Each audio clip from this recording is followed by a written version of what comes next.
بسم اللہ الرحمن الرحیم۔ السلام علیکم۔ جب میں نے ہوش سنبھالا تو غربت میرے ارد گرد کسی سائے کی طرح ہمیشہ منڈلاتی رہی تھی۔ ہمارے گھر کی چھت کچی تھی جس میں بارشوں کا پانی رس رس کر ہمارے کمزور بستر کو بھیگنے پر مجبور کر دیتا تھا۔ میں نے اکثر اپنے باپ کو اسی فکر میں گھلتے دیکھا تھا، جہاں 2 وقت کی روٹی کے تو لالے تھے ہی، مگر سر چھپانے کے لیے چھت کا بھی یہی حکم تھا۔ میرے والد ایک محنتی مگر قسمت کے مارے شخص تھے، جو روز مزدوری کرنے کے لیے گھر سے نکلتے اور خالی ہاتھ گھر واپس لوٹتے تھے۔ ہم جس علاقے میں رہتے تھے وہاں روزگار کے مواقع نہ ہونے کے برابر تھے، اور جو بھی کام ملتا وہ یا تو چند گھنٹوں کے لیے ہوتا یا محض اتنی اجرت دیتا کہ صرف رات کا کھانا آ سکے۔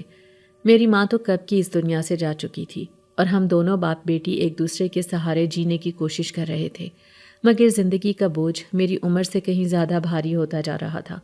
اکثر شام کو جب والد تھکے ہارے گھر آتے تو ان کی آنکھوں میں مایوسی کی ایک دھند سی چھائی ہوتی تھی۔ میں ان کے چہرے کے بدلتے زاویے، ان کے خشک ہونٹوں کی بے قراری اور ان کے چپ کے پیچھے چھپی درد بھری کہانی کو لفظ بلفظ پڑھ لیتی تھی۔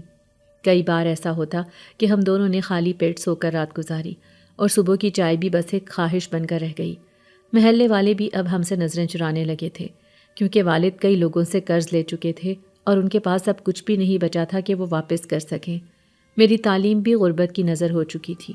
میں نے بمشکل 5ویں جماعت مکمل کی تھی، اور اس کے بعد گھر کے حالات نے مجھے کتابوں سے دور کر دیا تھا۔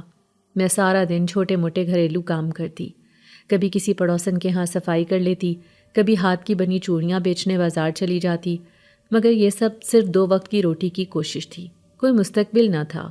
ایک دن جب والد بہت دیر سے گھر لوٹے تو ان کے چہرے پر ہمیشہ کے برعکس ایک عجیب سی سنجیدگی اور سوچ نظر آئی۔ وہ خاموشی سے بیٹھ گئے اور میں نے انہیں غور سے دیکھا۔ ان کے ہاتھ میں ایک پرانا لفافہ تھا جس کے کنارے مڑے ہوئے اور کچھ نم تھے۔ میں نے کچھ پوچھا تو وہ خاموشی سے مجھے دیکھتے رہے، جیسے ان کی آنکھوں میں کچھ کہنے کی طاقت ہی نہ بچی ہو۔ پھر وہ آہستہ آہستہ گویا ہوئے، آج انہیں ایک ایسا شخص ملا ہے جو بہت امیر ہے، گاؤں سے تھوڑا دور ایک حویلی میں رہتا ہے جس کے بارے میں مشہور ہے کہ وہاں کے نوکر چاکر بھی شاہانہ انداز میں رہتے ہیں۔ اس آدمی نے والد کو کہا تھا کہ وہ اپنی بیٹی کو اس کی حویلی میں کام کرنے کے لیے بھیجے، بدلے میں وہ انہیں اتنی رقم دے گا جو شاید انہوں نے پوری زندگی بھی نہ دیکھی ہوگی۔ یہ سنتے ہی میرے پیروں تلے زمین نکل گئی۔ میں جانتی تھی کہ میرے والد کتنے مجبور ہیں، مگر میں نے کبھی تصور بھی نہیں کیا تھا کہ میری زندگی کے فیصلے اس طرح ہوں گے۔ والد نے مجھ سے نظریں چرا کر کہا کہ وہ خود بھی یہ سب نہیں چاہتے تھے، مگر حالات نے انہیں مجبور کر دیا ہے۔ انہوں نے بتایا کہ وہ آدمی خاص طور پر مجھے ہی کام پر رکھنا چاہتا ہے، کیونکہ اس کی ماں بوڑھی ہے اور اسے کسی نوجوان اور تیز لڑکی کی ضرورت ہے جو اس کا خیال رکھ سکے، صفائی کرے، کھانے کا انتظام دیکھے، اور جو بھی کام کہا جائے خاموشی سے کر دے۔ والد کی زبان تو سادہ تھی، مگر ان کے لہجے میں چھپی بے بسی نے مجھے اندر سے چیر دیا۔ وہ شخص جو ساری عمر اپنی بیٹی کو کسی کی خدمت میں نہیں ڈالنا چاہتا تھا، آج خود میرے لیے نوکری کا بندوبست کر رہا تھا، صرف اس لیے کہ ہم بھوکے نہ مرے۔ ہمارے گاؤں میں بے شک غربت کے ڈیرے تھے، مگر عورت کی عزت سب سے بڑھ کر تھی۔ میری ہم عمر لڑکیاں گھروں میں ہی محفوظ سمجھی جاتی تھیں۔ گاؤں کے زمیندار وڈیرے اگر ان پر نظر ڈالتے تو پھر ان کی عزت کبھی محفوظ نہیں سمجھی جاتی تھی۔ یہی وجہ تھی کہ مجھ سمیت سبھی لڑکیاں زمینداروں یا امیروں سے 600 فٹ کی دوری برتتی تھی۔ مجھے بھی اب یہی خوف تھا کہ کوئی ظالم وڈیرا مجھ پر نظر رکھ چکا ہے اور اب میں محفوظ نہیں ہوں۔ مجھے کچھ شک سا ہوا، دل میں ایک انجانا سا خوف جاگ اٹھا، جیسے کوئی اندھیری رات ہو اور میں کسی سنسان راستے پر اکیلی چل رہی ہوں۔ میں نے والد سے پوچھا، ابا، وہ کیسا آدمی ہے؟ کیا واقعی وہ صرف نوکری دینا چاہتا ہے یا اس کے ارادے کچھ اور ہیں؟ والد نے پلکیں جھکا کر کہا کہ وہ بھی نہیں جانتے، مگر اس آدمی کی آنکھوں میں ایک عجیب سا اعتماد اور غرور تھا، جیسے وہ جو کہہ دے وہی قانون ہو۔ انہوں نے مزید بتایا کہ وہ شخص بات کم کرتا ہے، مگر جب کرتا ہے تو اس کا لہجہ سرد ہوتا ہے، جیسے وہ جذبات سے خالی ہو، اور اس نے یہ بھی کہا کہ کام کے دوران لڑکی کو کسی سے زیادہ بات چیت کرنے کی اجازت نہیں ہوگی، صرف کام کرے اور خاموش رہے۔ جبکہ مجھے اس بات پر ہرگز یقین نہ ہوا کہ وہ محض مجھ سے کام ہی کروانا چاہتا ہے۔ مجھے شروع سے ہی اس کی ارادوں اور نیت میں کھوٹ نظر آنے لگی۔ میں نے وہ رات نہایت بے چینی میں گزاری۔ میرے ذہن میں ہزاروں سوالات کل بلانے لگے۔ کیا واقعی میرا والد میرے بہتر مستقبل کے لیے یہ سب کر رہا ہے، یا غربت نے انہیں اس حد تک مجبور کر دیا ہے کہ وہ میرے معصوم خوابوں کا سودا کرنے لگے ہیں۔ میں نے خود سے کہا، میں کوئی چیز نہیں ہوں جو ایک امیر آدمی کی مرضی کے مطابق اس کی حویلی میں رکھ دی جائے۔ مگر جب صبح ہوئی تو والد کے ہاتھ میں ایک نیا جوڑا، ایک چھوٹا سا بیگ اور وہی پرانا لفافہ تھا جس میں اس امیر آدمی نے کچھ رقم رکھ دی تھی۔ میں نے والد کی آنکھوں میں امید کی چمک دیکھی، جیسے وہ تصور کر رہے ہوں کہ شاید اب زندگی کچھ بہتر ہو جائے گی، مگر میرے دل میں جو بے چینی تھی وہ ہر لمحہ بڑھتی جا رہی تھی۔ گاؤں کے لوگ بھی حیرت میں تھے کہ ہمارے جیسے غریب گھرانے میں اچانک خوشحالی کے آثار کیسے نظر آنے لگے۔ کچھ لوگوں نے تو والد پر طنز بھی کیا، بھائی لگتا ہے قسمت جا گئی ہے تمہاری۔ ہاں بیٹی جو جوان ہوئی، اب تو پیسوں کی کمی بھی نہیں ہوگی۔ والد ان باتوں کا کوئی جواب نہ دیتے، بس خاموشی سے سر جھکا دیتے، جیسے ان کی زبان پر تالا پڑ گیا ہو۔ مگر میں جانتی تھی اندر سے وہ ٹوٹ چکے ہیں۔ وہ مجھ سے نظریں نہیں ملا پاتے تھے، جیسے اپنے کیے پر شرمندہ ہوں۔ مگر حالات نے انہیں اس مقام پر لا کھڑا کیا تھا جہاں ایک باپ کو اپنی بیٹی کو ایک انجان حویلی میں بھیجنا پڑ رہا تھا۔ میں نے دل میں فیصلہ کر لیا کہ چاہے جو ہو جائے میں اپنی خودداری نہیں چھوڑوں گی۔ اگر قسمت نے مجھے اس حویلی میں بھیجا ہے تو میں وہاں بھی اپنے اصولوں کے ساتھ جاؤں گی۔ مگر دل کے کسی کونے میں ایک انجانا خوف چھپا بیٹھا تھا۔ کیا وہ حویلی واقعی ایک امیر انسان کا گھر ہے، یا کوئی ایسا اندھیرا جو میری معصومیت کو نگل جائے گا؟ گاؤں کی مٹی سے لپٹی میری سادہ زندگی میں شاید کچھ بھی خاص نہ تھا، سوائے اس کے کہ قدرت نے مجھے ایک ایسی خوبصورتی عطا کی تھی جو ہر نگاہ کو اپنی طرف متوجہ کر لیتی تھی، چاہے میں چاہوں یا نہ چاہوں۔ میری عمر ابھی 17 کے قریب تھی، مگر میرا چہرہ کسی چاندنی رات کی طرح روشن، نازک اور دودھیا رنگت والا تھا، جو سورج کی روشنی میں کچھ اور نکھر جاتا۔ میری آنکھیں بڑی، سیاہ اور دل کو چھو جانے والی تھیں، جن کے گرد قدرتی لمبی پلکوں کا سایہ انہیں اور بھی پرکشش بنا دیتا۔ میرے ہونٹ گلابی اور قدرتی تراش کے تھے، جنہیں کبھی کسی لپسٹک کی ضرورت ہی نہیں پڑی، اور میرے گال، اکثر گاؤں کی عورتیں آپس میں سرگوشیاں کرتی کہ یہ لڑکی تو جیسے چمکتے سنگ مرمر کی مورت ہے، اتنی کم عمر اور اتنی حسین۔ میری لمبی، گھنے اور کالے رنگ کے چمکدار بالوں کی زلفیں جب میں کھلی چھوڑتی تو وہ کمر سے بھی نیچے تک جاتی تھیں۔ کئی بار میں چھت پر کپڑے سکھاتے ہوئے بال کھول دیتی اور تب نیچے سے کچھ لڑکے محلے کی گلیوں میں یوں ہی گھومتے نظر آتے، جیسے کوئی بہانہ ہو مجھے ایک جھلک دیکھنے کا۔ مجھے کبھی برا نہیں لگا، مگر اندر ایک خوف ہمیشہ چھپا رہتا کہ یہ خوبصورتی جو دوسروں کو میری طرف کھینچتی ہے، کیا میرے لیے کبھی مصیبت نہ بن جائے۔ میری سادگی اور شرم میری خوبصورتی کو اور بڑھا دیتی۔ میں کبھی بنا دوپٹہ باہر نہ نکلتی اور اپنے سراپے کو حد سے زیادہ سنبھال کر رکھتی، مگر گاؤں کی زبانیں، ان پر تو کوئی پردہ نہیں ڈال سکتا تھا۔ عورتیں، خاص طور پر وہ جو خود بڑھاپے کی دہلیز پر کھڑی تھیں، میری خوبصورتی کو اکثر حسد سے دیکھتی۔ ان کی باتوں میں پوشیدہ جلن کبھی کبھار میری ماں کے نام پر تانے دے جاتی۔ ارے اس کی ماں بھی خوبصورت تھی، مگر حسن کا انجام کچھ اچھا نہیں ہوا، بیٹی کو سنبھال کر رکھو۔ گاؤں کے ہر میلے میں، ہر تہوار پر اگر میں نظر آ جاتی تو نگاہیں میری جانب ہی اٹھ جاتی۔ بعض لوگ محبت سے، بعض حسرت سے اور بعض نہایت ہی ناپسندیدہ نیت سے مجھے دیکھتے۔ میرے والد اس بات کو بخوبی سمجھتے تھے، اور اسی لیے انہوں نے کبھی مجھے کھیتوں یا بازار میں اکیلے نہیں جانے دیا۔ مگر غریبی نے اب ایسے موڑ پر لا کھڑا کیا تھا کہ جہاں نہ میں خود کو چھپا سکتی تھی اور نہ ہی اپنی خوبصورتی کو۔ ہر بار جب میں پانی بھرنے کنویں پر جاتی یا کپڑے دھونے ندی کی طرف نکلتی، ارد گرد کے لوگ مجھے چھپ چھپ کر دیکھتے۔ کچھ عورتیں مجھ سے اچھی طرح پیش آتی، مگر ان کے لہجے میں عجیب سا تجسس ہوتا کہ بن ماں کی بچی ہے، نہ جانے اس کے نصیب میں کیا لکھا ہے۔ ایک دن کی بات ہے جب گاؤں کی ایک بزرگ عورت نے مجھے دیکھ کر اپنی بہو سے کہا، ایسی شکل و صورت والی لڑکی کو تو کوئی شہر کا رئیس لے جائے گا، مگر یہ غریبی اس کے پیر کی زنجیر ہے۔ ان کا یہ جملہ میرے دل میں گونجتا رہا، جیسے کسی نے میری قسمت کا فیصلہ کر دیا ہو۔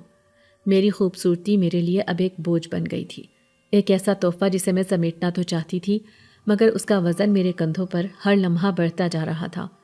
میں آئینے میں خود کو دیکھتی تو ایک معصوم لڑکی دکھائی دیتی، جو اپنے خوابوں، اپنی خواہشوں اور اپنی دنیا کو سمجھنے کے سفر پر تھی، مگر دنیا مجھے ایک مکمل عورت کے روپ میں دیکھتی تھی، جیسے میں کسی کے جذبات کی تسکین کا ذریعہ ہوں، کسی کے خوابوں کی شہزادی ہوں، یا کسی بدقسمتی کا نشانہ بننے والی لڑکی۔ والد کی خاموشی، گاؤں کی نظریں، عورتوں کی سرگوشیاں، مردوں کی نگاہیں، سب نے میری خوبصورتی کو ایک اعلان بنا دیا تھا جیسے ہر کوئی جانتا ہو کہ میرے اندر کچھ ایسا ہے جو عام نہیں ہے، جو خاص ہے، جو دلوں کو بے چین کرتا ہے۔ مگر مجھے نہ تو اپنے حسن پر غرور تھا اور نہ اس کا کوئی فائدہ مل رہا تھا، سوائے خوف، احتیاط اور تنہائی کے۔ میں گاؤں کی ان لڑکیوں میں سے نہ تھی جو بناؤ سنگھار کرتی تھی، میں تو سادگی کی تصویر تھی، مگر پھر بھی میری سادگی خود بخود سنگھار بن جاتی تھی۔ شاید قدرت نے میرے اندر ایک ایسا ہنر رکھ دیا تھا اور نور رکھ دیا تھا جو ہر دل کو کھینچتا تھا، اور اسی نور نے مجھے دوسروں سے الگ بنا دیا تھا۔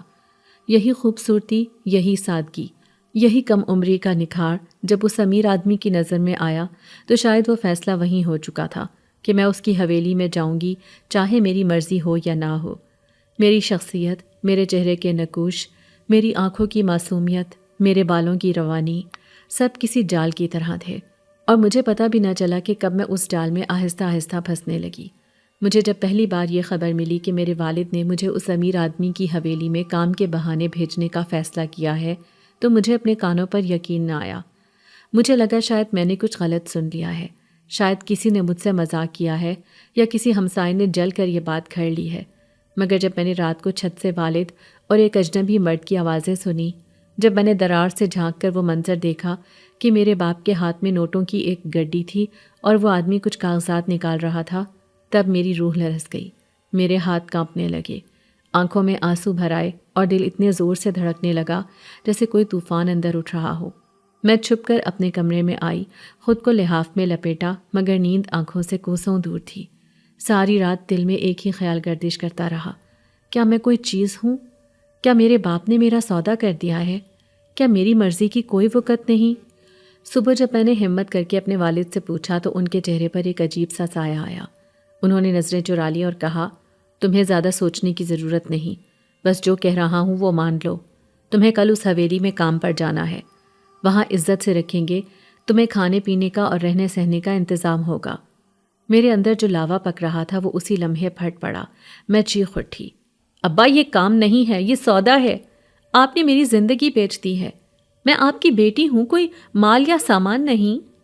میرے آنسو تھمنے کا نام نہیں لے رہے تھے، اور میرا احتجاج، میری فریاد، میری بے بسی، سب کچھ میری آواز میں شامل تھا، مگر ابا نے جیسے کچھ سنا ہی نہ ہو۔ انہوں نے ایک زوردار تھپڑ میرے گال پر مارا اور میری دنیا ساکت ہو گئی۔ وہ تھپڑ میرے جسم پر کم اور روح پر زیادہ لگا تھا۔ میں گنگ ہو گئی، میرے الفاظ گم ہو گئے، صرف دل میں ایک چیخ رہ گئی۔ میری ماں ہوتی تو شاید میرا ہاتھ تھامتی، شاید میرے آنسو پونچھتی، شاید میرے والد کے سامنے کھڑی ہو جاتی، مگر وہ تو برسوں پہلے مجھے چھوڑ کر جا چکی تھی۔ ان کی موت کے بعد یہ گھر ویسے بھی ادھورا ہو گیا تھا، اور اب میں اس ادھورے پن میں مکمل طور پر تنہا رہ گئی تھی۔ مجھے کسی نے نہ پوچھا، نہ میری بات سنی۔ میرا احتجاج میرے کمرے کی دیواروں سے ٹکرا کر رہ گیا۔ گاؤں کی عورتوں کے لیے تو یہ ایک فخر کی بات تھی کہ کسی امیر آدمی کی حویلی میں کام کرنے کا موقع مل رہا ہے۔ وہ تو میرے حسن اور کم عمری پر رشک کرتی کہ قسمت والی ہے، بڑی جگہ جا رہی ہے، مگر کسی نے یہ نہ سوچا کہ اس لڑکی کے دل میں کیا طوفان پل رہا ہے۔ اس رات میں نے اپنے رب سے بہت رو رو کر بات کی، سجدے میں گر کر گڑ گڑائی، اے اللہ، میری ماں کو تو نے لے لیا، اب میرا باپ بھی میرا محافظ نہیں رہا، تو ہی میری مدد کر، تو ہی مجھے بچا۔ میرے آنسو، میری دعائیں، میرے سوال، سب چپ چاپ اس رات کے سناٹے میں گم ہو گئے۔ میں جانتی تھی اب کچھ نہیں ہو سکتا، اگلی صبح مجھے حویلی جانا ہی ہوگا۔ میرے احتجاج کا کوئی فائدہ نہیں، میرے پاس نہ ماں ہے، نہ بھائی، نہ کوئی ایسا رشتہ دار جو میرے لیے آواز اٹھاتا۔ جب اگلے دن مجھے وہ گاڑی لینے آئی جس پر بیٹھ کر مجھے حویلی لے جایا جانا تھا تو میرے پاؤں زمین پر جمے ہوئے تھے، میرا وجود کانپ رہا تھا، آنکھوں میں آنسو تھے، دل میں نفرت، دکھ، بے بسی، سب کچھ بھر چکا تھا۔ باپ نے کہا، چل بیٹی، دیر ہو رہی ہے، تیرے اچھے دن شروع ہو رہے ہیں۔ اور مجھے لگا جیسے کسی نے میرے جذبات، میری مرضی اور میرے خوابوں کو ایک ہی پل میں رونت ڈالا ہو۔ میری ہچکیاں رکنے کا نام نہیں لے رہی تھیں، اور میں اپنی گڑیا کو، اپنے پرانے کھلونوں کو، ماں کی تصویر کو، اپنے کمرے کی دیواروں کو ایک آخری نظر سے دیکھ رہی تھی۔ ان سب کے ساتھ میری زندگی کے وہ لمحے بند تھے جنہیں میں اب پیچھے چھوڑ رہی تھی، نہ چاہتے ہوئے بھی، مجبور ہو کر۔ گاڑی میں بیٹھ کر جب میں پیچھے مڑ کر اپنے گھر کو دیکھ رہی تھی تو آنکھوں کے سامنے دھند چھا گئی تھی، میرے باپ کی صورت دھندلی ہو رہی تھی، دل چیخ رہا تھا، ابا کیوں؟ مگر زبان خاموش تھی۔ کچھ آوازیں صرف دل میں جنم لیتی ہیں اور وہیں دم توڑ دیتی ہیں۔ میں نے خود سے کہا اب تو جو ہوگا میں تنہا جھیلوں گی، اب مجھے کسی پر اعتبار نہیں، نہ رشتہ دار پر، نہ اپنے باپ پر، نہ اس دنیا پر۔ اور اس لمحے پہلی بار میں نے خود کو کمزور نہیں بلکہ مضبوط محسوس کیا، جیسے میری روح اندر سے کہہ رہی ہو جب سب چھوڑ جائیں تو خود اپنا سہارا بننا سیکھو۔ یہ سفر جو مجبوری میں شروع ہوا تھا اب میرے صبر، برداشت اور بغاوت کا آغاز تھا۔ میں کمزور نہیں تھی، میں مجبور تھی، اور مجبور انسان جب بولتا نہیں تو اس کی خاموشی چیخ بن کر قسمت میں زلزلہ لے آتی ہے۔ جس دن میں نے پہلی بار حویلی کے در و دیوار کو دیکھا، ایک بے نام سا خوف میرے دل میں سرایت کر گیا۔ وہ حویلی جتنی شاندار اور وسیع تھی اتنی ہی اجنبی، خاموش اور سنسان بھی تھی۔ ہر گوشہ، ہر کونا کسی راز میں لپٹا ہوا محسوس ہوتا تھا، جیسے دیواریں کچھ کہنا چاہتی ہوں مگر خاموش ہوں، جیسے دروازوں کے پیچھے کچھ چھپا ہو اور ہر راہداری میں میرے قدموں کی چاپ کے ساتھ ایک انجانی آہٹ بھی چل رہی ہو۔ میں دل ہی دل میں سہم گئی تھی مگر چہرے پر ضبط کی چادر تان لی تھی۔ باپ کی عزت، گاؤں کی باتیں اور اپنی بے بسی کو نگل کر خاموشی سے قدم اندر رکھ دیا۔ مجھے معلوم تھا میں جو کچھ بھی کہوں، کچھ بھی کروں، میرے الفاظ کسی کے دل کو نہیں چھو سکتے۔ میں اب ایک سودا بن چکی تھی، ایک خاموش سودا جس کی قیمت طے ہو چکی تھی۔ پہلے دن حویلی میں مجھے کمرے، باورچی خانے اور کام کے اوقات سمجھائے گئے۔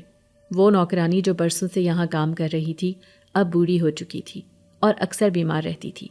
اس نے مجھے کام سکھانا شروع کیا مگر ان سب کے بیچ ایک آنکھ مسلسل مجھے گھورتی محسوس ہوتی۔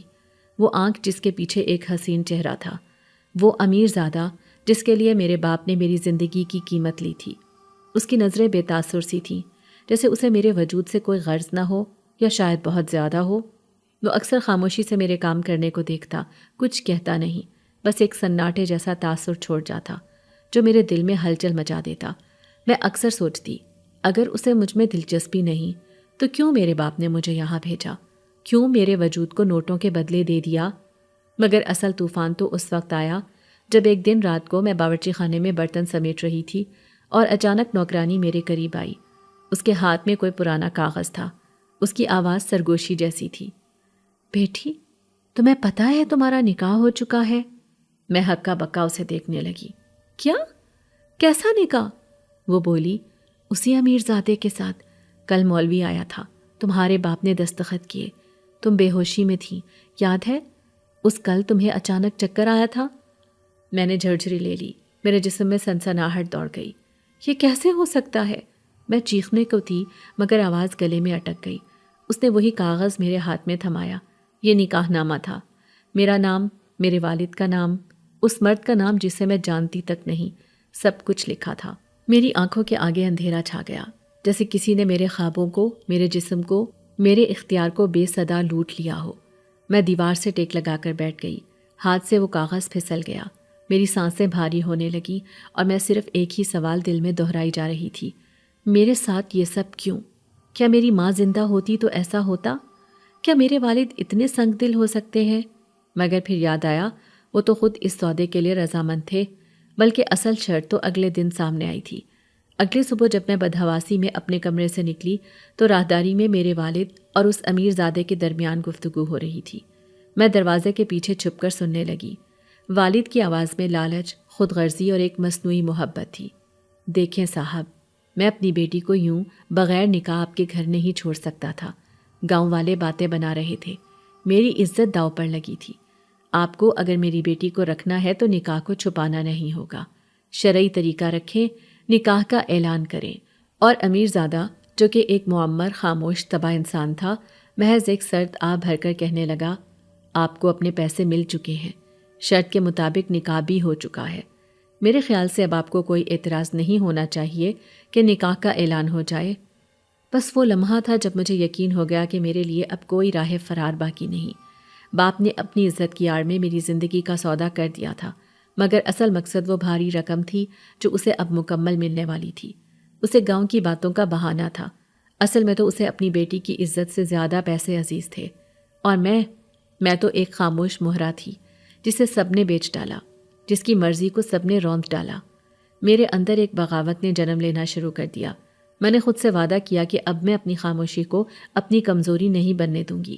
میں اس گھر میں ضرور رہوں گی، اپنے فرض نبھاؤں گی مگر اپنے وجود کو کسی کا غلام نہیں بننے دوں گی۔ مجھے معلوم تھا میں محض ایک نوکرانی کے طور پر یہاں لائی گئی ہوں۔ اس کا مجھ سے نکاح فقط ایک بہانہ تھا۔ میں نے اپنے آپ کو کمرے میں بند کر لیا اور پھوٹ پھوٹ کر اپنی قسمت پر ماتم کرنے لگی۔ سارا دن بیت چکا تھا مگر مجال ہے جو کسی نے بھی میری پلٹ کر خبر لی ہو، اس لیے مجبوراً مجھے خود ہی واپس باہر آنا پڑا۔ پھر جیسے ہی میں حویلی کے مرکزی دروازے سے اندر داخل ہوئی، ایک سرد لہر میرے پورے جسم میں دوڑ گئی۔ سورج کی روشنی حویلی کی اونچی دیواروں سے ٹکرا کر اندر کی خاموشی کو مزید گہرا کر رہی تھی۔ اندر قدم رکھتے ہی مجھے لگا جیسے میں کسی اور دنیا میں آ گئی ہوں۔ حویلی بہت وسیع تھی مگر اس کی وسعت میں ویرانی گھلی ہوئی تھی۔ ہر کمرہ، ہر راہداری، ہر کھڑکی جیسے کسی صدیوں پرانی کہانی کا حصہ ہو جو شاید ابھی ختم نہیں ہوئی۔ فرش پر بچھے قالین دبے دبے انداز میں قدموں کی آہٹ نگل جاتے اور اونچی چھتوں سے لٹکتے فانوس خاموشی کے ماتم میں جھومتے دکھائی دیتے۔ میں نے جب پہلی بار اندر سے اس فضا میں سانس لی تو اس میں عطر، پرانی لکڑی اور بند کمروں کی نمی کی ملی جلی بو تھی۔ ایک عجیب سا گھٹن بھرا سکوت تھا، جیسے ہوا بھی دھیرے دھیرے چل رہی ہو اور اس کی سانسیں بھی سنائی دے رہی ہوں۔ وہ نوجوان جس کے لیے میرے والد نے مجھے یہاں چھوڑا تھا، آہستہ آہستہ چلتا ہوا میرے پاس آیا اور بہت نرم مگر بے حد پراسرار لہجے میں بولا، یہ تمہارا کمرہ ہے، تم کل سے سرونٹ کوارٹر کے بجائے اسی حویلی میں رہو گی، باقی تمہیں وقت کے ساتھ سب سمجھ آ جائے گا۔ کمرے کا دروازہ کھلتے ہی میں ساکت رہ گئی۔ کمرہ خوبصورت تھا مگر مجھے ایسا لگا جیسے اس میں کوئی موجود ہو۔ دیواروں پر پرانے انداز کی پینٹنگز تھیں جن میں تصویریں کم اور نظریں زیادہ محسوس ہو رہی تھیں۔ پردے مہنگے اور بھاری تھے مگر ان کی تھرتھراہٹ میں بھی کوئی پیغام چھپا تھا۔ الماری کے قریب جاتے ہی اچانک وہی سرد لہر دوبارہ میری ریڑھ کی ہڈی میں دوڑ گئی، جیسے کوئی مجھے پیچھے سے گھور رہا ہو۔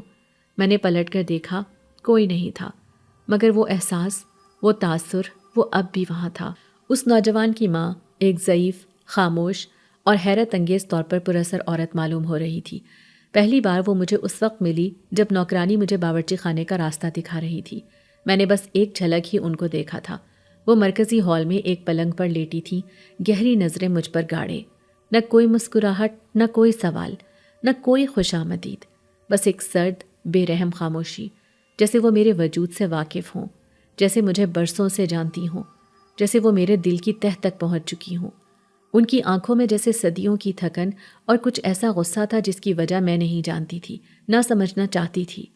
میری روح نے جیسے اس لمحے مجھے خبردار کیا ہو کہ یہ عورت صرف بوڑھی نہیں، کچھ اور بھی ہے، کچھ بہت خطرناک، بہت رازدار۔ حویلی کے اندر میری پہلی رات تھی۔ میری آنکھوں سے نیند کوسوں دور تھی۔ ہر تھوڑی دیر بعد مجھے کسی کے قدموں کی آہٹ سنائی دیتی۔ کبھی کوئی دروازہ دھیرے سے چرچراتا، کبھی کھڑکی کا پردہ بغیر ہوا کے ہلتا، اور کبھی کمرے کی دیواروں سے کسی کی سرگوشی کرنے کی آواز آتی۔ میں نے خود کو تسلی دی کہ شاید یہ سب میرے وہم ہے، مگر دل ماننے کو تیار نہ تھا۔ باہر لان میں پرانی سی جھولا کرسی ہلکی ہلکی حرکت کر رہی تھی، حالانکہ ہوا کا ایک جھونکا بھی نہیں تھا۔ میں نے کھڑکی بند کر دی مگر دل کا کھٹکا بند نہ ہو سکا۔ صبح کے وقت جب میں باورچی خانے میں کام کر رہی تھی، نوکرانی نے دبے لہجے میں کہا، اس حویلی میں کچھ باتیں ہیں جنہیں جاننے کی کوشش نہ کرنا، خاموشی سے کام کرو، وقت پر سو اور رات گئے کمروں سے باہر مت نکلو۔ میں نے حیرانی سے اس کی طرف دیکھا مگر اس کی نظریں نیچی تھیں، جیسے اس کے لفظوں میں کوئی ایسا خوف تھا جو اس کی روح پر سایہ فگن تھا۔ میری سانسیں تھم گئیں اور دل جیسے سینے میں دبک گیا۔ حویلی کے در و دیوار مجھے گھورتے تھے، اس کی خاموش دیواروں سے چیخیں سنائی دیتی، اس کی چھتوں سے کوئی سایہ جھانکتا محسوس ہوتا، اور وہ نوجوان، وہ امیر زادہ عجیب نظروں سے مجھے دیکھتا رہتا، جیسے میرے جسم سے نہیں میری روح سے بات کر رہا ہو۔ اس کی موجودگی میں سردی بڑھ جاتی اور جب وہ کمرے سے نکل جاتا تو ماحول دوبارہ نارمل ہو جاتا۔ مجھے سمجھ آ گیا تھا کہ یہ حویلی صرف پتھروں، اینٹوں اور دروازوں کا مجموعہ نہیں، یہ کسی راز کا مسکن ہے، کسی دکھ، کسی اذیت، کسی پرانی قربانی کا گواہ ہے، اور اب میں اس راز کا حصہ بن چکی ہوں۔ وہ دن عام دنوں جیسا ہی شروع ہوا تھا، مگر جیسے جیسے دوپہر ڈھلتی گئی، حویلی کی خاموش فضا میں کچھ نیا سرسرانے لگا۔ میں کمرے میں کپڑوں کو تہہ کر رہی تھی جب پہلی بار وہ میرے بالکل قریب آ کھڑا ہوا۔ اس کی موجودگی کا احساس میرے جسم کی ایک ایک رگ و پے میں ایسے سرایت کر گیا جیسے صدیوں کی برف میری ہڈیوں میں اتر گئی ہو۔ وہ اتنے قریب تھا کہ اس کی سانسوں کی نمی میرے کانوں سے ٹکرا رہی تھی اور میں چند لمحے کے لیے ساکت ہو کر رہ گئی۔ میں نے سر اٹھا کر اسے دیکھا، وہی امیر نوجوان جو خاموشی سے مجھے ہر روز ایک نئی گہری نگاہ سے دیکھا کرتا تھا مگر کبھی بولتا نہ تھا۔ آج اس نے زبان کھولی۔ اس کی آواز نرم، دھیمی اور دل میں اتر جانے والی تھی، مگر اس میں ایک عجیب سا سحر بھی تھا، جیسے ہر لفظ میرے دل کے کسی پوشیدہ تار کو چھیڑ رہا ہو۔ تمہیں یہاں آئے کچھ دن ہو گئے ہیں، کیسا لگ رہا ہے؟ اس نے کہا۔ سوال سادہ تھا لیکن اس کی آواز میں کچھ ایسا تھا کہ میرے لبوں سے آواز ہی نہ نکلی۔ میں نے نظریں جھکا لیں، دل زور زور سے دھڑکنے لگا۔ میں نے کبھی کسی مرد سے یوں قریب ہو کر بات نہیں کی تھی، اور وہ بھی ایسا شخص جو بظاہر انسان تھا مگر کچھ اس کے اندر ایسا تھا جو انسانوں سے مختلف تھا۔ اس کے چہرے پر گہری سنجیدگی چھائی تھی مگر آنکھوں میں ایک ایسی چمک تھی جو مجھے مضطرب کر رہی تھی۔ وہ آنکھیں سیاہ، گہری اور اسرار سے بھری ہوئی۔ میں ان میں دیکھنا چاہتی تھی مگر جیسے جیسے میں ان میں جھانکنے کی کوشش کرتی ویسے ویسے میرا اندر کانپنے لگتا۔ میں نے کئی بار خود کو سمجھایا کہ یہ سب میرا وہم ہے مگر اس کے آس پاس کی فضا کچھ اور ہی کہانی سنا رہی تھی، جیسے اس کے ارد گرد ہوا رک جاتی اور وقت تھم جاتا، جیسے وہ کسی اور جہان سے آیا ہو اور صرف میں ہی یہ محسوس کر سکتی ہوں۔ تم بہت مختلف ہو، اس نے پھر کہا اور میری سانسیں جیسے رک گئیں۔ اس گاؤں میں کوئی تم جیسا نہیں، تمہارے اندر ایک روشنی ہے جو شاید تمہیں بھی نظر نہیں آتی۔ یہ کہتے ہوئے اس کی نظریں میرے چہرے سے ہوتی ہوئی میرے بالوں تک آئیں جو میری پیٹھ پر کھلے ہوئے تھے۔ میں نے فوراً دوپٹہ سر پر لیا اور ایک قدم پیچھے ہٹ گئی۔ وہ خاموش ہو گیا مگر اس کی خاموشی چیخنے لگی۔ اسی شام جب میں برآمدے میں جھاڑو لگا رہی تھی، اچانک بجلی چلی گئی۔ حویلی میں گھوپ اندھیرا چھا گیا۔ میں نے جیسے ہی پیچھے مڑ کر دیکھا، وہ پھر وہیں کھڑا تھا، بغیر کسی آہٹ کے، بالکل اچانک، جیسے اندھیرے سے نکل کر میرے سامنے آ گیا ہو۔ ڈر گئی ہو؟ وہ بولا۔ یہ حویلی کئی صدیوں پرانی ہے، یہاں صرف دیواریں ہی نہیں، راز بھی سانس لیتے ہیں۔ میں نے ہونٹوں پر زبان پھیری لیکن جواب نہ دے سکی۔ میرے اندر کی ایک نرم سی آواز مجھے خبردار کر رہی تھی کہ یہ شخص کوئی عام انسان نہیں، مگر دل کا کوئی کونا اس کی طرف عجیب کشش محسوس کر رہا تھا، جیسے اس کی موجودگی میرے وجود کا حصہ بن رہی ہو۔ میں اس سے دور بھاگنا چاہتی تھی مگر ہر بار وہ میرے قریب ہوتا اور میری سانسوں کو الجھا دیتا۔ پھر ایک دن ایک ایسا واقعہ ہوا جس نے میرے شبہات کو حقیقت میں بدل دیا۔ میں حویلی کے عقبی حصے میں پانی لینے گئی تھی، جہاں ایک پرانے سے کنویں کے پاس وہ چپ چاپ کھڑا تھا۔ میں نے دیکھا اس کے قدم زمین پر نہیں تھے، وہ کچھ انچ اوپر معلق تھا، جیسے ہوا میں تیر رہا ہو۔ میری چیخ نکلنے والی تھی کہ وہ فوراً نیچے آیا اور سختی سے میرے لبوں پر ہاتھ رکھا۔ کچھ مت کہو، تم ابھی بہت کچھ نہیں جانتی، تمہیں اس بات کو راز رکھنا ہوگا۔ میرے پورے وجود میں خوف نے ڈیرا ڈال دیا، مگر عجیب بات یہ تھی کہ اس کے لمس میں حدت نہیں، ایک برفیلی سی ٹھنڈک تھی، ایسی ٹھنڈک جو روح تک اتر جائے۔ اس نے میری طرف جھک کر آہستہ سے کہا، جو کچھ تم نے دیکھا وہ تمہارے وہم جیسا سمجھو یا راز، تم پر منحصر ہے، لیکن اگر کسی سے کہا تو یہ حویلی تمہیں کبھی نہیں چھوڑے گی۔ میں کئی دن تک کانپتی رہی، بول نہ سکی۔ اس کی باتیں، اس کا انداز، وہ خوف، وہ کشش، سب مل کر میرے اندر ایک عجیب جنگ چھیڑ چکے تھے۔ وہ عجیب مخلوقات تھا یا انسان، یہ میں اب تک سمجھ نہیں پائی تھی، مگر اتنا جان چکی تھی کہ وہ میری زندگی کا وہ موڑ بن چکا ہے جس کے بعد واپسی ممکن نہیں۔ میں اس رات سخت طیش میں تھی، اندر ہی اندر میرے سینے میں جیسے آگ دہک رہی تھی۔ میرا وجود خوف سے کانپ رہا تھا، نہ صرف خوف سے بلکہ اس ذلت اور بے بسی سے جو مجھے اس حویلی میں رہ کر بار بار سہنی پڑ رہی تھی۔ ایک ایسی جگہ جہاں ہر دیوار کے پیچھے کوئی راز چھپا تھا، ہر قدم پر ایک سایہ میرا پیچھا کرتا تھا۔ میرا جسم یہاں تھا مگر میری روح قید تھی، میں اب اور نہیں سہ سکتی تھی۔ میری ماں اس دنیا میں نہیں رہی تھی جو مجھے سینے سے لگا کر میرے آنسو پونچھتی۔ میرا باپ جو میرا محافظ ہونا چاہیے تھا وہ تو مجھے بیچ چکا تھا، جیسے میں کوئی چیز ہوں، گوشت کا ٹکڑا جسے جس کے حوالے چاہا کر دیا۔ میری اپنی زندگی، میری مرضی، میرے خواب، سب کچھ کسی اور کی مٹھی میں تھا۔ میری سوچوں کی آگ مجھے گاؤں کے اس اونچے پل تک لے گئی جو سب سے بلند تھی، وہی جگہ جہاں سے نیچے دیکھنے پر پورا گاؤں بکھرا ہوا لگتا تھا، چھتیں، چراغ، درخت اور دور تک پھیلے کھیت۔ میں آسمان کو دیکھ رہی تھی جہاں ستارے ٹمٹما رہے تھے اور چاند اپنی پوری روشنی کے ساتھ چمک رہا تھا، مگر میرے دل میں اندھیرا تھا، گہرا، بھیانک اندھیرا۔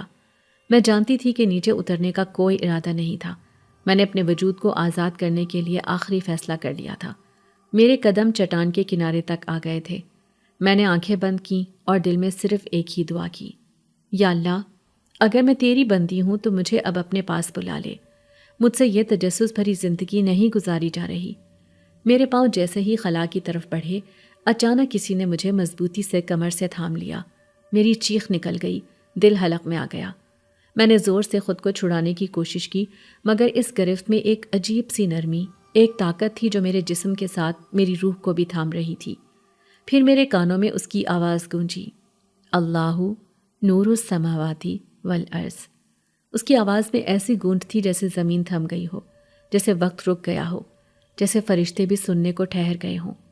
میری سسکیاں رک گئیں، میری چیخ گلے میں دب گئی۔ وہ آواز میرے دل کے اندر اتری اور میرے پورے جسم میں ایک لرزہ سا دوڑ گیا۔ میں نے آنکھیں کھولیں، وہی نوجوان تھا، وہی جس کی آنکھوں میں کئی سوال، کئی اسرار اور شاید کوئی عجیب سا درد بھی چھپا تھا۔ میں نے زور سے دھکا دینے کی کوشش کی۔ مجھے چھوڑ دو، تم کون ہوتے ہو میرے راستے میں آنے والے؟ مرنا چاہتی ہوں میں۔ مگر وہ خاموشی سے میری آنکھوں میں دیکھتا رہا۔ اس کی نگاہوں میں کوئی طنز، کوئی سختی، کوئی تحقیر نہیں تھی، صرف ایک عجیب سی بے چینی تھی، جیسے وہ میری حالت سے آشنا ہو۔ تمہیں لگتا ہے مرنے سے سب ختم ہو جائے گا؟ وہ بولا، تم نہیں جانتی، موت ایک اور دروازہ ہے جہاں سے گزرنے کے بعد تمہیں شاید اس سے بھی زیادہ تکلیف ملے، یا شاید تمہارے سوالوں کے جواب، مگر وہ تمہارے نصیب میں ابھی نہیں۔ میری آنکھوں سے آنسو بہنے لگے۔ میں تھک چکی تھی، ٹوٹ چکی تھی۔ میں نے اپنے ہاتھ اس کے سینے پر مارے، چیخ چیخ کر رونا شروع کر دیا۔ میرے ساتھ ایسا کیوں ہوا؟ میں نے کسی کا کیا بگاڑا تھا؟ میں تو صرف اپنی ماں کو یاد کرتی ہوں۔ وہ ہوتی تو میں کبھی تمہارے یہاں ایک غلام یا قیدی بن کر نہ آتی۔ تم انسان نہیں ہونا۔ وہ میری باتیں سنتا رہا، ایک پل بھی نہیں بولا، بس آہستہ سے مجھے اپنے سینے سے لگا لیا۔ اس کے لمس میں ایک عجیب سی ٹھنڈک تھی، جیسے وہ میرے اندر کی ساری آگ کو بجھا رہا ہو، جیسے وہ صرف ایک مرد نہیں بلکہ کوئی ایسی ہستی ہو جو میری تکلیفوں کا گواہ ہے، جو میری بے بسی کو محسوس کر سکتا ہے۔ چاند کی روشنی اب ہمارے گرد پھیل چکی تھی۔ وہ اب بھی مجھے تھامے ہوئے تھا، مگر اس کی آنکھیں آسمان کی طرف تھیں، جیسے وہ بھی کسی بڑے راز سے لڑ رہا ہو۔ تمہیں مرنے کی اجازت نہیں دے سکتا۔ تمہارے مقدر میں کچھ ایسا لکھا ہے جو تمہاری سوچ سے باہر ہے۔ میں وعدہ کرتا ہوں، جب تک میں زندہ ہوں تمہیں کچھ نہیں ہونے دوں گا۔ اس کی باتوں میں ایسی طاقت تھی کہ میرے دل کا بوجھ آہستہ آہستہ ہلکا ہونے لگا۔ میں نے اس کی طرف دیکھا۔ وہ صرف ایک امیر زادہ یا ایک نوجوان نہیں تھا، وہ کچھ اور تھا، کچھ ایسا جو میری زندگی بدلنے آیا تھا۔ نیچے اترتے ہوئے میرے دل میں ایک نیا سوال جنم لے چکا تھا، آخر وہ کون ہے؟ حویلی میں گزرے دنوں کو ایک مہینہ ہونے کو آیا تھا، لیکن میرے دل میں اس حویلی کی پراسراریت اب بھی ویسے ہی چھپی ہوئی تھی جیسے آغاز میں تھی۔ وہ سناٹا جو رات کے سائے میں دیواروں سے لپٹ کر میرے کانوں میں سرگوشیاں کرتا، وہ چلتی ہوا جو کبھی کبھی میرے بالوں میں ہاتھ پھیرتی، اور سب سے بڑھ کر وہ خاموش پراسرار بوڑھی عورت جس کی جھکی کمر، سفید چادر میں لپٹا چہرہ اور ٹھنڈی مگر گہری آنکھیں میرے اندر ایک عجیب سی بے چینی پیدا کر دیتی تھی۔ وہ عورت جو کبھی بولتی نہیں تھی، نہ سلام کا جواب دیتی، نہ آنے جانے پر کوئی رد عمل ظاہر کرتی، جیسے وہ اس دنیا سے نہیں بلکہ کسی اور جہان کی باسی ہو۔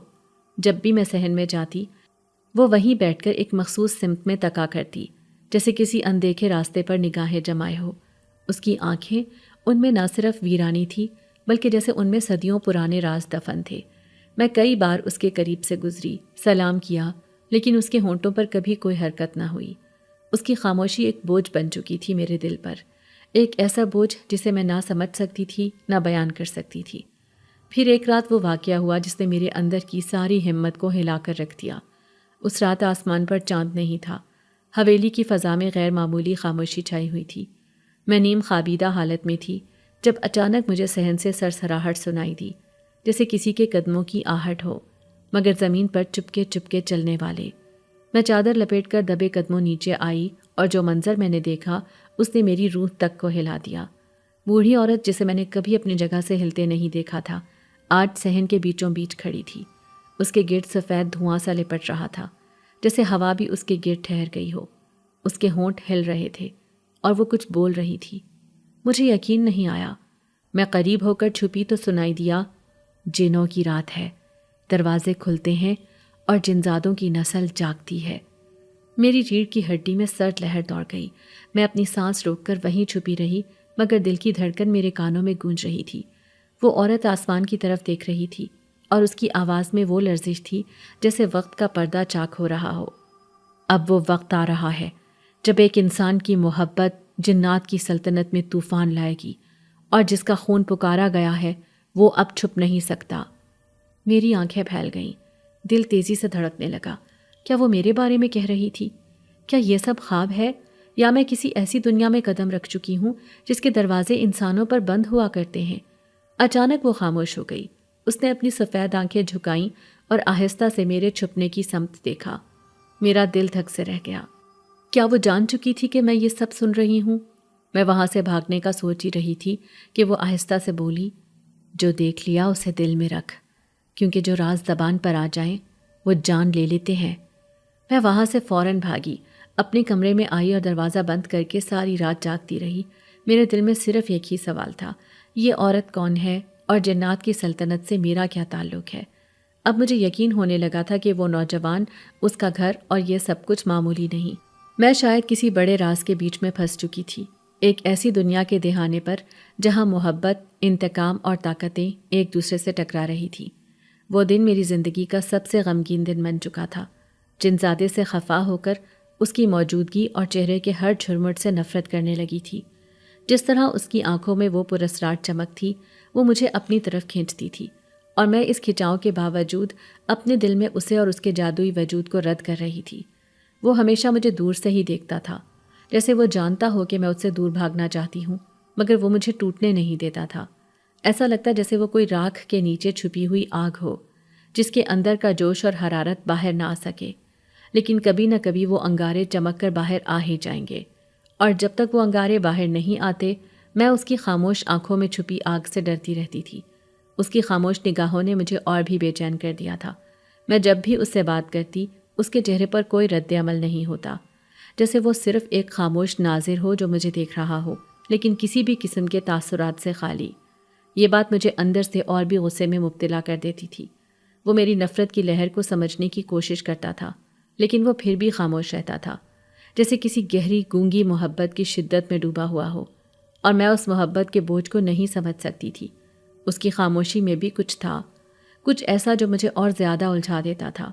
یہ بالکل ویسا ہی تھا جیسے آپ کے سامنے کوئی آپ کی ہر بات سمجھ رہا ہو، لیکن آپ کا دل یہ چاہے کہ وہ کچھ بولے، کچھ کہے، اور اس خاموشی میں چھپے راز کو واضح کرے۔ ایک دن حویلی میں پراسرار واقعات نے شدت پکڑی۔ یہ سب کچھ اتنا عجیب تھا کہ میری ذہنیت یہ سمجھنے میں ناکام ہو رہی تھی کہ یہ حقیقت ہے یا میرا دماغ مجھے کچھ اور دکھا رہا ہے۔ گھر میں ایک عجیب سا سکوت چھایا رہتا، اور پھر اچانک چیزیں خود بخود حرکت کرتیں۔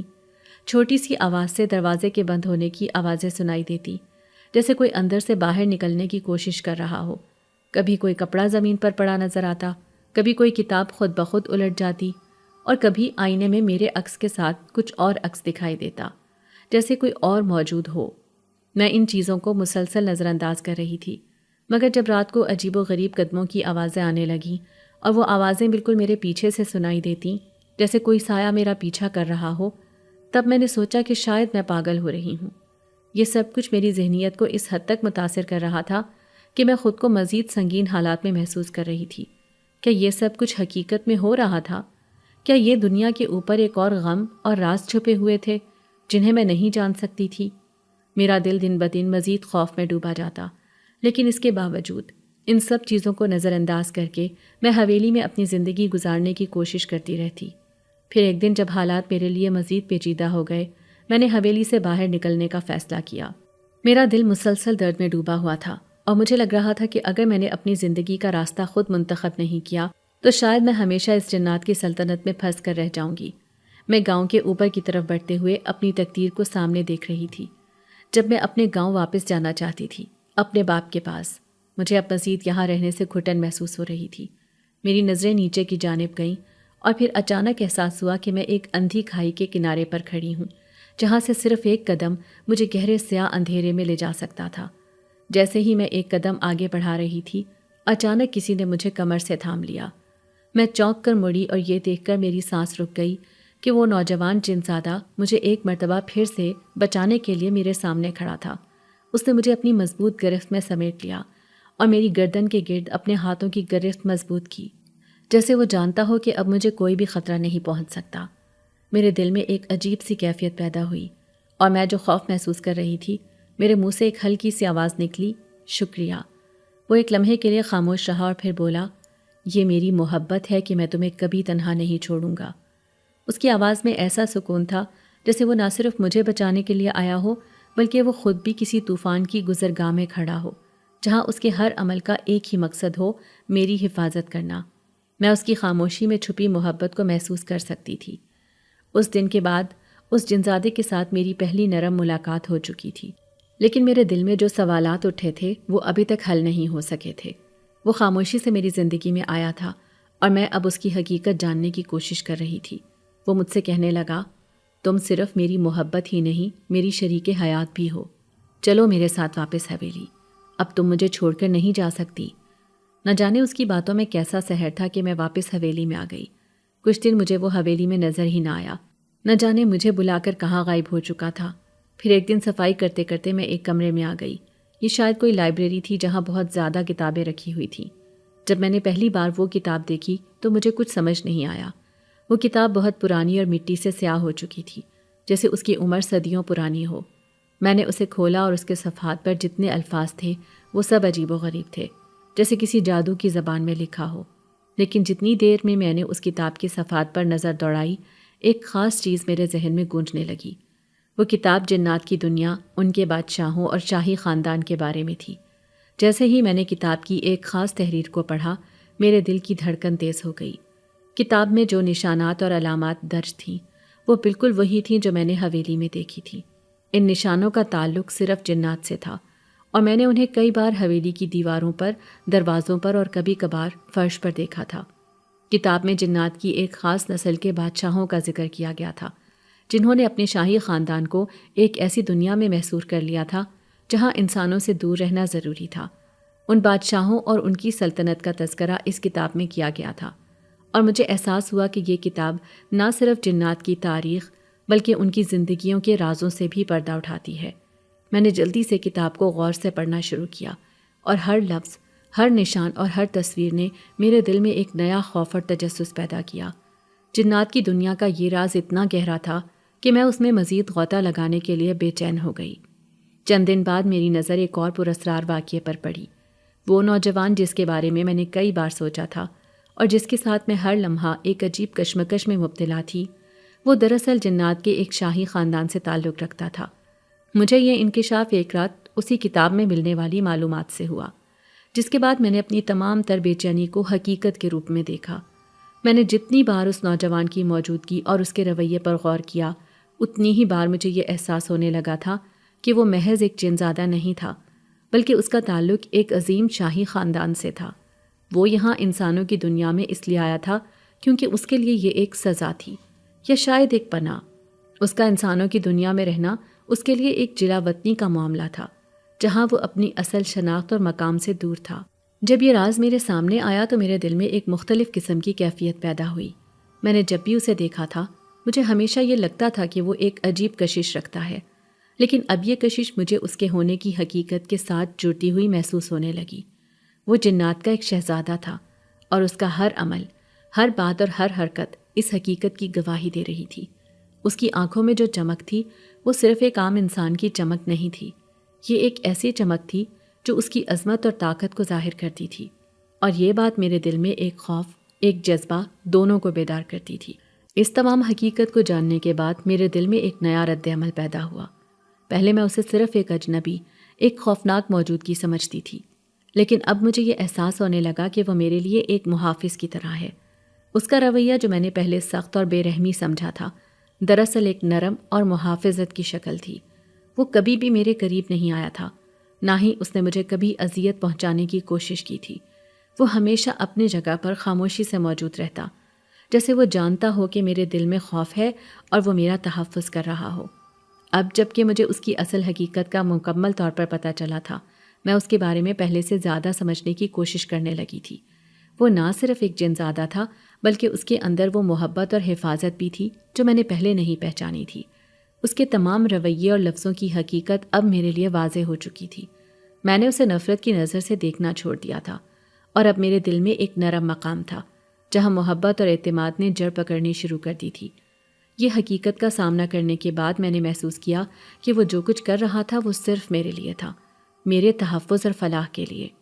اس کا ہر قدم، اس کی ہر حرکت اور اس کی خاموش نگاہیں اب مجھے سمجھ آ چکی تھیں۔ وہ مجھے کسی بری نیت سے نہیں دیکھ رہا تھا، بلکہ وہ مجھے بچانے کے لیے وہاں تھا۔ وہ مجھ سے سچے دل سے محبت کرتا تھا۔ اس دنیا میں رہنے کے لیے اسے ایک انسانی لڑکی سے میل ملاپ کی ضرورت تھی، اور اس نے میرا انتخاب کیا تھا۔ جب میں نے اس کی حقیقت کو دل سے تسلیم کرنا شروع کیا تو ایک عجیب سا سکون میرے دل میں آیا۔ جو نفرت اور خوف کبھی میرے دل میں اس کی طرف تھا، وہ اب محبت اور سمجھ کی شکل اختیار کر گیا تھا۔